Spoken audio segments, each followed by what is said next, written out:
최근 민주당 이재명 대표 관련 수사 가운데 검찰이 속도를 내는 건 쌍방울과 성남FC 후원 의혹 사건 두 가지입니다.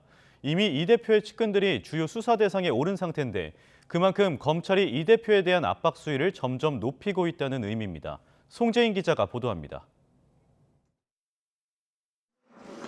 지난달 28일 쌍방울에서 뇌물을 받은 혐의로 구속된 이화영 전 경기도 평화부지사.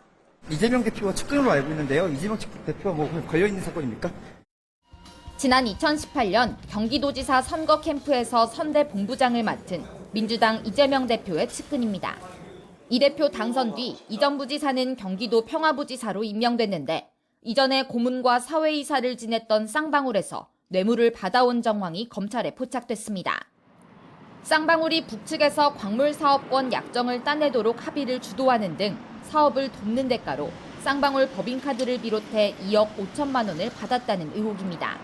사업으로 주가 상승 효과를 누렸던 쌍방울 계열사의 주식 1억 원어치를 이 전 부지사 본인도 차명 보유한 정황까지 추가되며 검찰 수사의 초점은 쌍방울 자체 비리 의혹에서 경기도와 쌍방울 유착 관계로 옮겨갔습니다.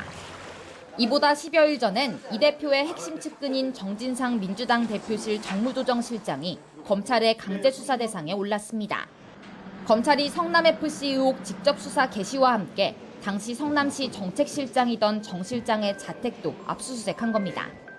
이후 검찰은 정 실장이 직함을 두지 않았던 성남FC에 후원금 유치를 주도했다는 취지의 진술까지 확보했습니다.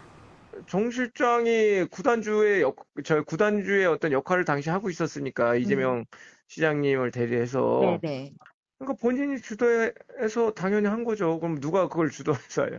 시에서 주도해갖고 하는 거니까 뭐 이제.